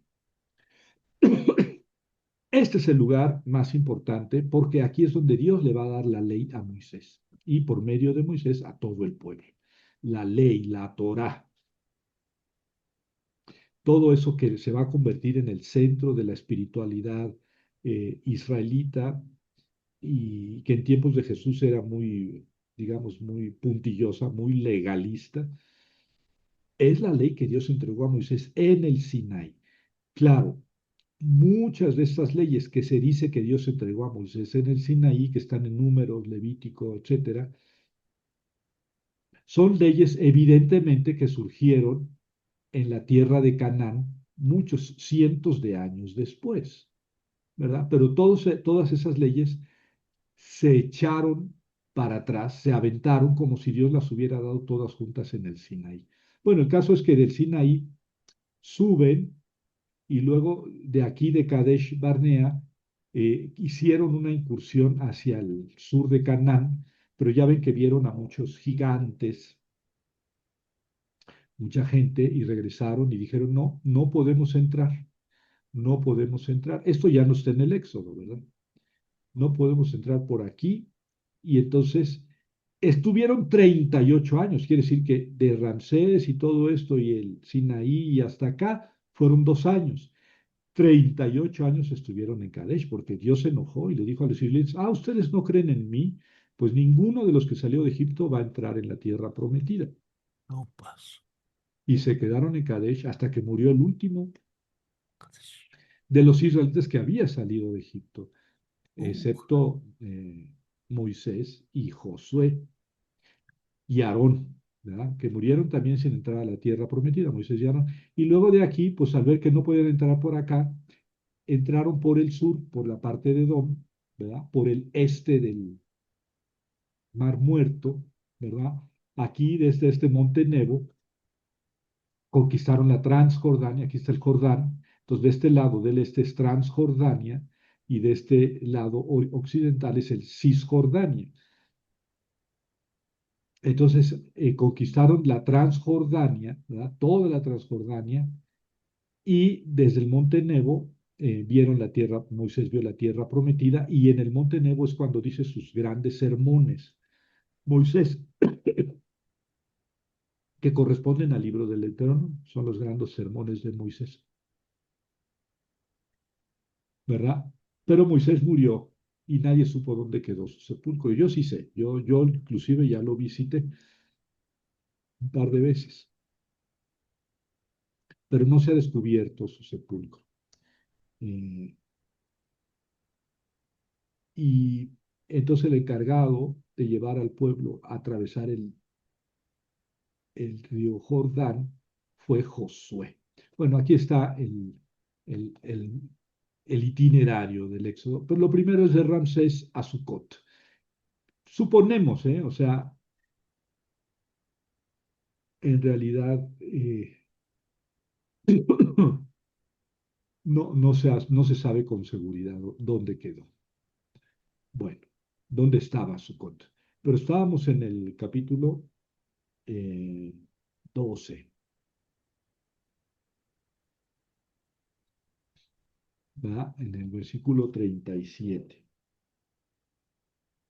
Entonces salieron 600,000 hombres de a pie sin contar a niños. Toda clase de gente subió con ellos, ovejas y vacas y una gran cantidad de ganado. Toda clase de gente puede querer decir que iba mucha gente que no era de, digamos, de los descendientes de Jacob, de la familia de Jacob. Es muy posible que los israelitas se hubieran encontrado en esa zona a otra gente inmigrante que iba por su sueño americano, al lado del Nilo. Cocieron la masa que habían sacado de Egipto, panes sin levadura, etcétera. Otra vez la tradición de por qué eran panes sin levadura. Los hijos de Israel habían habitado en Egipto 430 años. Pues eso es una manera de relacionarse con Génesis 15, donde Dios le dice a Abraham, tus descendientes van a ir a Egipto, y ahí va, pero ahí le dice en Génesis 15, 13, le dice van a estar 400 años, ¿verdad? Aquí les dice que van a estar, que estuvieron 430 años. Y claro, si contamos de Abraham hasta Moisés, pues sí pueden ser 430 años. Pero entonces no resulta que Moisés ya no eran bisnietos de Leví. Sería imposible. Otras cifras eh, de los 600,000, creo que los 70 dan un número diferente. Los 70, el texto hebreo dice 600,000, el texto, los 70 también dice 600,000. En el libro de los números dice 603,550. No vale la pena pelearnos por eso. El número es claramente, desde mi punto de vista, simbólico, ¿verdad? Estuvieron ahí 430 años. Al terminar los 430 años, ese mismo día salieron todas las huestes de Yahvé de la tierra de Egipto. Ya está. Entonces esto es la salida. La noche en que los sacó de la tierra de Egipto es de guardar para Yahvé. Esa noche es de guardar para Yahvé por parte de todos los hijos de Israel por sus generaciones. ¿Ven? El acontecimiento en el capítulo 12 está liturgizado. Primero se habla de las normas de la Pascua, de los panes sin levadura y de cómo se debe celebrar la Pascua otra vez. Después viene esto que acabamos de leer y adivinen qué sigue. Adivinen qué sigue. Normas sobre la Pascua. Les dije que era un sándwich. La liturgia sobre la Pascua, que es los primogénitos, los panes sin levadura, la fiesta de Pascua, el acontecimiento en medio, y otra vez vamos a retomar las normas sobre la Pascua. En el capítulo 12, Yahvé dijo a Moisés y a Aarón, este es el mandato de la Pascua. Estas son normas muy concretas, ¿verdad? No, ningún extranjero comerá de ella, ¿verdad? Si tienes siervos que estén en tu casa y que hayan sido circuncidados, sí pueden comer de la Pascua. Noten que hay una relación entre la circuncisión y la Pascua, porque la circuncisión es como una muestra de pertenencia al pueblo. Eh, Aquí está, no le quebrarán ningún hueso. Se comerá en la misma casa, no sacarás de la casa a la calle nada de la carne, no le quebrará ningún hueso. ¿Ven? Es una fiesta completamente familiar, nada sale a la calle, no le quebrará ningún hueso. Y esta es la escritura que dice Juanito que se cumplió cuando Jesús le atravesó el soldado el costado con una lanza, porque eso no acontece en Mateo, Marcos y Lucas. Ese detalle nada más está en Juan. Y dice Juanito, para que se cumpliera la escritura, no le quebrará ningún hueso. Entonces ya está, digamos, Jesús muere cuando se mata al Cordero de Pascua. ¿Mm? Y muere como Cordero de Pascua porque no le quiebra ningún hueso. Entonces Jesús viene a ser el símbolo de la liberación. Pero no se está hablando ahí de un sacrificio expiatorio por el pecado. No en ese momento, ¿verdad? Es otra de las comparaciones que nos llevan a entender que la muerte sacrificial de Jesús como víctima propiciatoria, sacrificial, vicaria, no es la única manera de entender la muerte de Jesús, ni es la única manera de entender la muerte de Jesús que está en el Nuevo Testamento. Esta es otra. Jesús es el nuevo Cordero de Pascua. Ahí no hay víctima sacrificial por los pecados de la humanidad, ni no, no, no. Es un signo de liberación. ¿Y por qué? Porque sí, aplicado al cristianismo es porque Dios quiere la salvación, ¿verdad? Y su Hijo muere como víctima, como Cordero de Pascua, para anunciar la liberación de todo mundo. Creo yo que si se dice la liberación solamente del pueblo y de los que crean y que estén bautizados, porque si no creen nada de que se le... Pues volvemos a lo mismo del Antiguo Testamento, ¿no? Con otro nombre, el judaísmo sería igual que el cristianismo. Bueno, aquí Sal no le quebrará ningún hueso y lo llevará a cabo toda la congregación de Israel. Ya está. Si está contigo un extranjero y quiere celebrar la Pascua, será circuncidado, ¿verdad?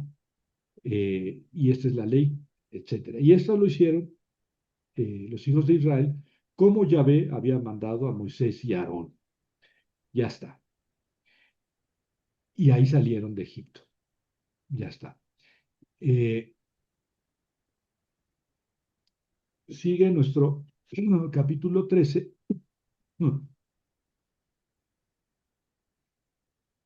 Nuestro capítulo 13, que va a, allá habló, a ver, ya habló sobre las normas de la Pascua, ahora va a hablar sobre los primogénitos y los panes sin levadura, normas, ensanguichado con el acontecimiento.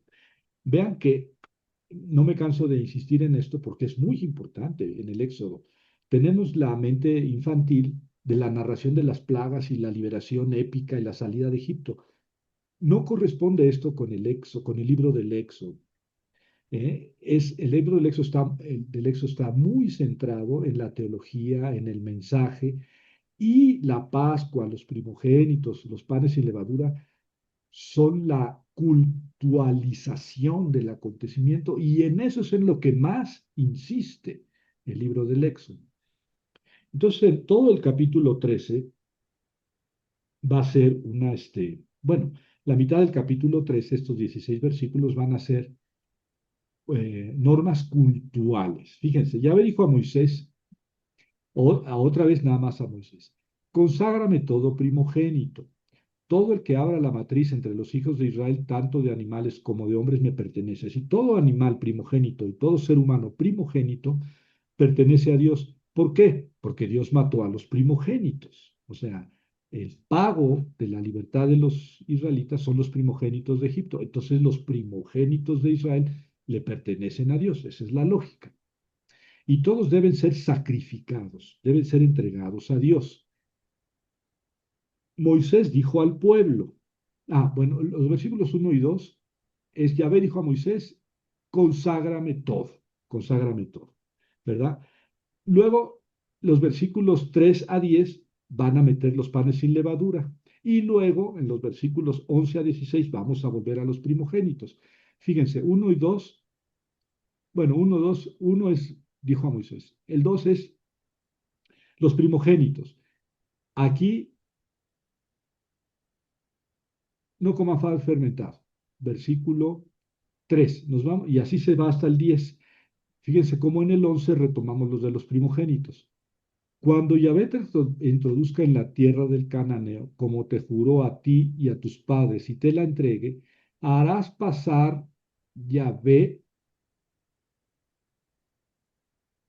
harás pasar a Yahvé, a todo el que abra la matriz. O sea, todo el que abra la matriz, el primogénito, será entregado a Yahvé. De todo ganado que tengas, el macho que abre la matriz pertenece a Yahvé. Si yo tengo una burra, el primer hijo de esa burra lo tengo que sacrificar.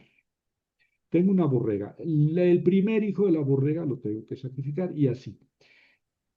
Eh, rescatarás a todo primogénito de asno. O sea, la burra tiene un hijo, tengo que sacrificar al burrito, al borrico que nació. Pero ojo, ok, dado que es un borrico, lo puedes sustituir por un borrego. Es una norma un poco extraña. Ok, no mates al burro, pero me matas un borrego en sustitución, ¿verdad? Si no lo rescatas, lo desnucarás, ¿sí? Lo matas para Yahvé.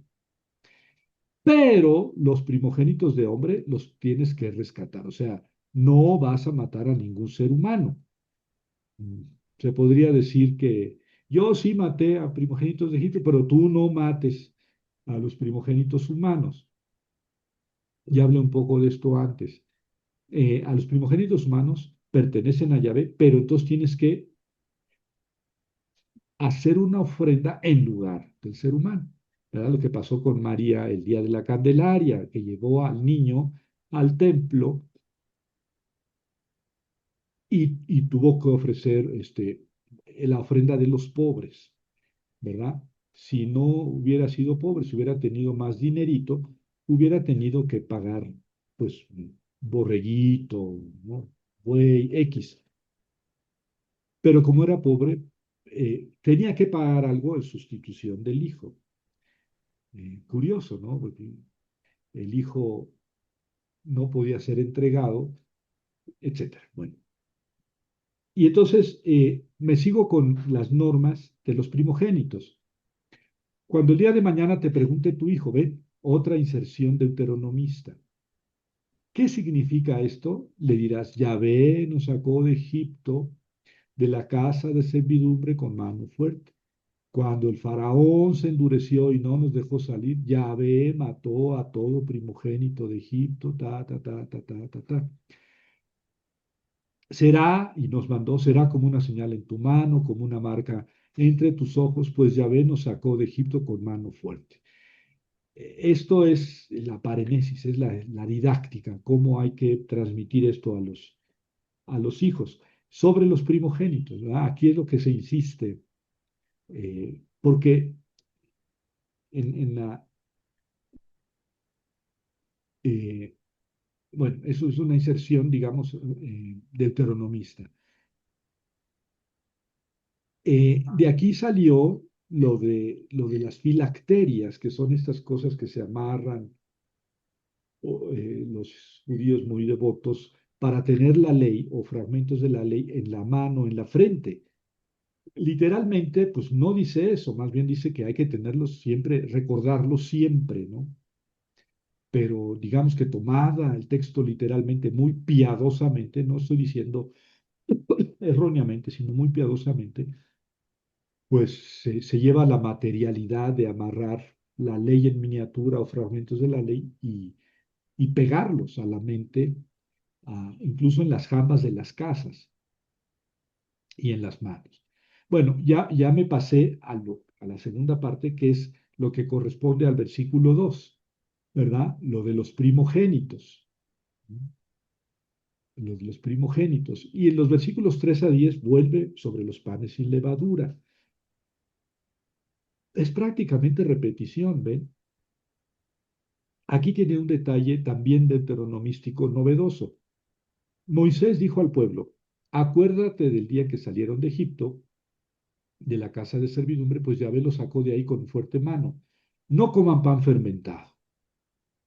Ustedes salen hoy en el mes de Abib. Cuando Yahvé te introduzca en la tierra del cananeo, gitita, jebeo, jebuseo, la que juró a tus padres que te daría una tierra que mana y leche y miel, harás esta ceremonia en este mes. Durante 7 días comerás panes sin levadura, y el séptimo es fiesta para Yahvé. Durante 7 días comerán panes sin levadura. No se le verá levadura, no se verá levadura entre ustedes. Aquel día explicarás a tu hijo. Aquí está la inserción deuteronomista, que es también explicativa, didáctica. Y esto no está, si leen las normas sobre los panes sin levadura, en lo que está antes de la narración de la salida de Egipto, de la muerte de los primogénitos, ahí no se dice que tienes que explicar esto a tus hijos. Aquel día explicarás a tu hijo: hacemos esto por lo que Yahvé nos hizo cuando nos sacó de Egipto. Va a ser para ti una señal en tu mano y memorial. Entonces, esto lo que dice también después refiriéndose a los primogénitos, ¿verdad? Ya te sacó de Egipto con mano fuerte. Guardarás este mandato año tras año en su fecha de vida. Y ya los 11 a 16 ya lo vimos, que es lo que regresa a los primogénitos. Entonces ya tenemos aquí todo el marco, digamos, litúrgico, más que legal, porque Yahvé todavía no ha revelado la ley la va a revelar en el Sinaí, un poquito más adelante. No, no es el marco legal, es el marco litúrgico de la Pascua. La Pascua es todo, desde el principio está liturgizada. ¿Bien? Y todavía no hemos visto la Pascua, ¿verdad? La Pascua viene más después. Lo que hemos visto es la muerte de los primogénitos, ¿verdad? En lo que queda, en el siguiente capítulo, eh, lo que queda del capítulo 13 y versículo 14, es la salida de Egipto, ¿verdad? Cuando mueren los primogénitos, los egipcios les dan regalos y váyanse.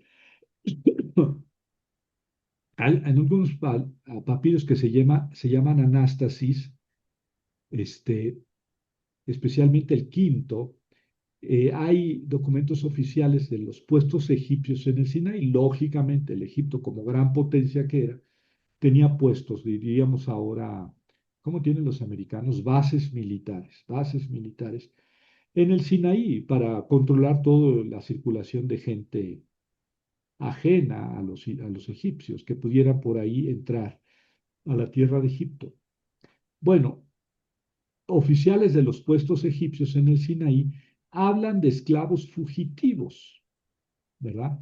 Sí, sí, hay estos papiros que se han descubierto, hablan de eso, lo cual suena perfectamente lógico. Vamos, lo que es muy irreal es que 2,5 millones de personas hayan salido y que lo hayan muerto el primogénito del faraón y mortandad y las 9 plagas o las 10 plagas. Eso ya tiene, creo yo que tiene una explicación mucho más teológica, mucho más simbólica que histórica, pero que esté ubicada el acontecimiento en un marco más o menos común, creíble de la época, pues sí, esos papiros anastasis lo revelan con claridad, porque no vamos a encontrar ningún documento egipcio que diga: y mi hijo murió porque los malvados israelitas y Yahvé, o el ejército del faraón, como vamos a ver la próxima semana, murió ahogado en el Mar Rojo, persiguiendo. Todo eso, digamos que es una escenificación de, del amor eh, liberador del pueblo, de Dios, por supuesto. Bueno, Aquí lo vamos a dejar porque no acabaríamos la siguiente parte. Entonces, mejor aquí nos esperamos y de aquí retomamos la próxima clase. Vamos a tener dos clases más de Éxodo. Y sí vamos a acabar, porque mucho de lo que queda es lo más litúrgico, esto sacerdotal del templo, que es muy importante, pero no nos vamos a detener en ello. Ahí están los apuntes si les interesa muchos detallitos de cómo eran los instrumentos en los incensarios y el altar del incienso, que no es el altar de los sacrificios, y cómo era el altar de los sacrificios. Y todo eso, bueno, pues eso lo pueden ver en los apuntes, si tienen mucho interés. Eh, Maestro Sí, Javier, Jerónimo. Sí, este, si nos pudiera enviar lo del capítulo 13 y demás apuntes para irles dando una leída. ya lo, ya lo envié, Jerónimo. Sí, el 13. El 13, Ah, bueno, gracias. sí, a ver, déjame, estoy corroborando. Sí, ya lo envié. Todo el 13 y el 14, ya los envié. Los envié hace ratito, ¿eh? ¿Alguna pregunta, algún comentario?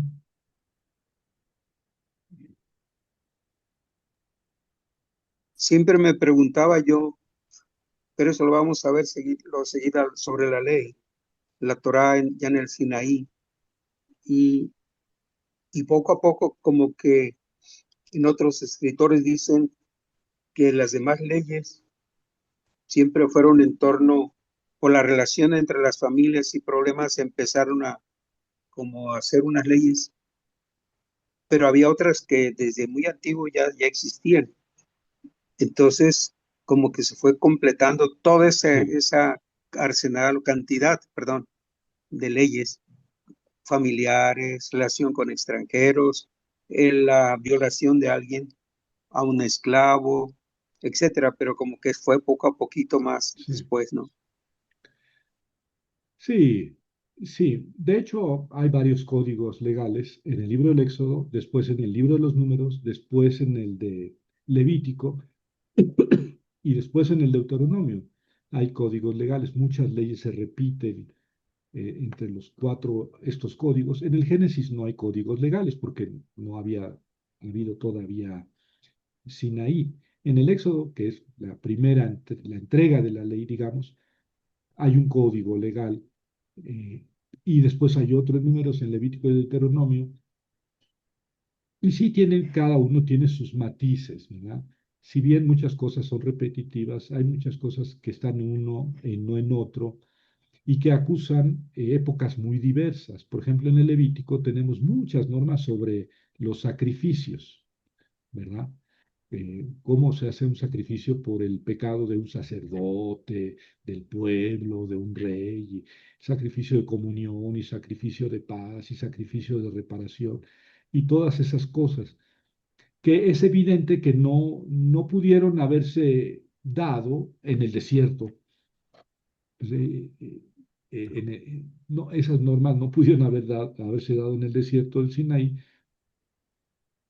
porque ni siquiera había un templo fijo, ¿no? Era el templo móvil. Y toda esa cantidad de diferentes sacrificios, pues acusa más bien una sociedad ya institucional, ya estable, de, de cientos de años, que corresponde a la época del exilio o del regreso del exilio. Pero sí son muy posteriores, pero todo eso para darles valor, para darles peso y fuerza, se pusieron como si Dios las hubiera dado todas en el monte Sinaí. Por eso la trascendencia de la Torá eh, y de Moisés, que es el gran intermediario de la Torá. Bueno, Doctor, sí, Felipe. eh, la práctica del uso de las filacterias, entonces viene después del exilio o es posterior. No lo sé, Eh, ok. no lo sé. Mm, Yo creo que es muy posterior al exilio, ¿eh? así, de media calle. No me creas porque ya te dije primero que no lo sé. Ahora, yo me imagino que es una cuestión ya del fariseísmo del siglo I antes de Cristo, tal vez, ¿no?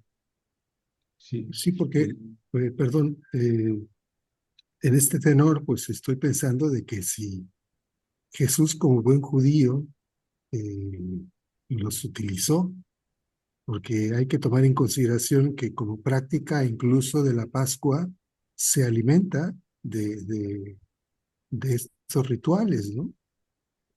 Entonces, no sé, es que en este sentido me hace mucho ruido, por sí, ejemplo, el concebir a un, perdón por la expresión, a una divinidad tan malvada como Yahvé con respecto a la propuesta de amor de Jesús. Son sí. totalmente contrarios. En cierta forma son Entonces, contrarios. Hay sí, unos sí, textos en el Antiguo Testamento muy lindos sobre Yahvé.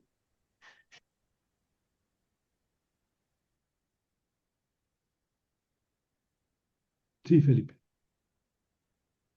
sí, y entonces en este tenor, pues, em, pues este, este, este apuntalar a que no viene a establecer nuevas leyes porque hay una cantidad impresionante de normas que se están estableciendo que incluso ni los mismos rabinos son capaces de cumplir, porque son muchísimas, ¿no?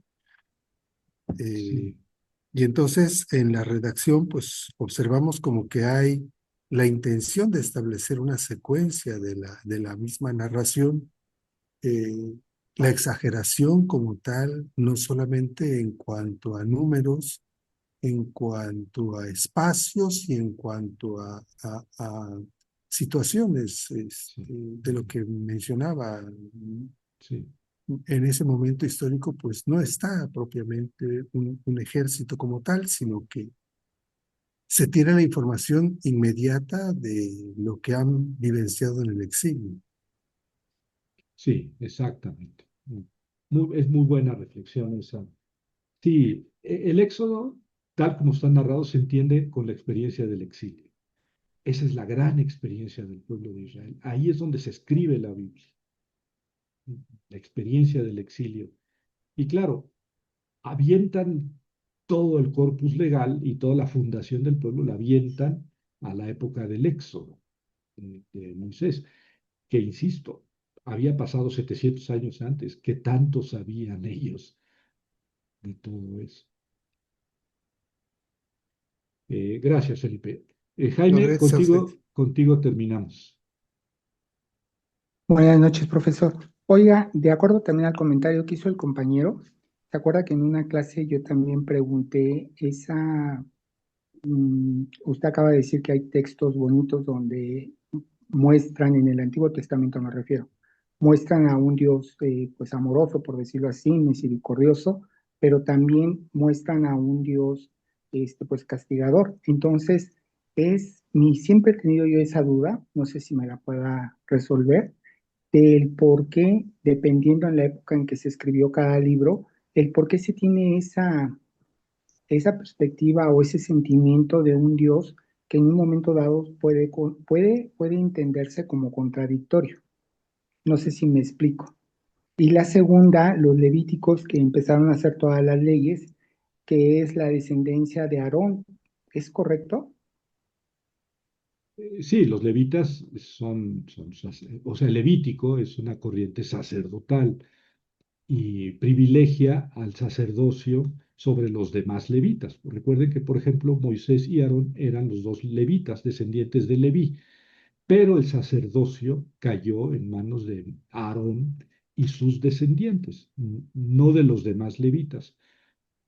Tal parece que la distinción entre levitas sacerdotes y levitas no sacerdotes se dio después del exilio, ¿verdad? Es un interés sacerdotal, de la corriente sacerdotal, cuya mano vemos en textos desde el Génesis, ¿verdad? Y aquí en el del Éxodo también lo hemos descubierto.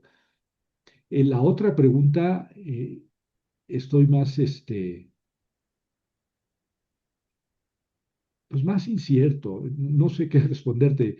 Sí hay textos donde se habla de un Dios muy lindo en el Antiguo Testamento, muy, muy lindo. Leas el libro de Oseas, que habla del amor de Dios de una manera maravillosa.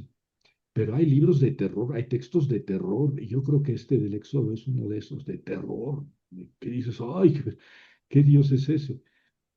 Eh, bueno, en principio yo diría, no es Dios, es cómo los israelitas concibieron a Dios, ¿verdad? Y cómo expresaron eso. Eh, pero mutatis mutandi, Jaime, también hay textos de terror en el cristianismo, ¿no? Eh, yo creo que en la conquista aquí hubo mucho terrorismo, este, en las cruzadas, en fin, esto de, de destrozar los dioses de los prehispánicos, aztecas, tarascos, zapotecas, mayas, porque nosotros tenemos al Dios verdadero, pues es un crimen, no es, que sí hubo muerte de gente, pero independientemente de eso, destrozar la cultura de un pueblo, destrozar su pasado, destrozar sus dioses, pues es un crimen justificado en Dios, y aquí en este caso el Dios cristiano, y más que eso, el Dios católico. Y, y bueno, yo creo que este, en la misma época, Fray Bartolomé de las Casas tenía otra idea de cómo debería haber sido la conquista, por ejemplo, la primera evangelización. Y en la actualidad pues ya no se puede hablar de evangelización en esos términos. Tendría que hablarse incluso más que de evangelización, de testimonización. Los misioneros no van a evangelizar, van a dar testimonio de una fe. Y si a alguien le interesa esa fe, esa manera de vivir de esos misioneros, ya preguntarán, etcétera. Pero ahora somos más quisquillosos en el respeto por la dignidad, la libertad, la religión de los demás. Y eso, pues, tiene que frenar. Es que yo vengo en el nombre de Dios a destrozar a estos dioses y, y a enseñarles el Dios verdadero. Bueno, son concepciones. Y imagínate hace 3000 años, en aquella época, pues sí, había sin duda que se atribuían a Dios muchos crímenes, e incluso genocidios, ¿no? Porque lo que Dios, Yahvé, pide a Josué en Canaán es un genocidio, que Netanyahu ni que 8 cuartos. Le pide que mate a todos, niños, mujeres, hombres, no que huyan, no que que los mate a todos, incluso a los animales. Incluso muchas cosas, incluso materiales, tenían que ser consagradas a Dios, es decir, destruidas, no podían quedarse los israelitas con nada. Y eso en el nombre de Dios. Sí, hay textos de terror increíbles, ¿no? Pero pues era la manera como ellos concebían la elección de su Dios. Pero yo insisto en que en la actualidad se sigue utilizando a Dios como un terrorista, ¿eh? No estoy diciendo que tú y yo y que nosotros, ¿no? Pero sí hay grupos muy, muy fanatizados que siguen concibiendo eso, ¿no?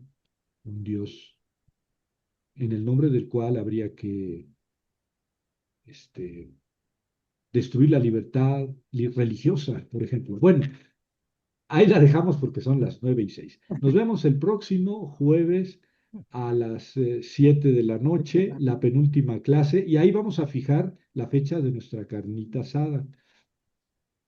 Perfectísimo, doctor. Pues Yo muchas estoy Muchísimas gracias. armando gracias. el Buenas vinito. noches. Buenas noches Yo a armando Buenas el todos. noches, vinito, gracias. maestro. Gracias, Buenas Jerónimo. noches, buenas Hasta noches. luego.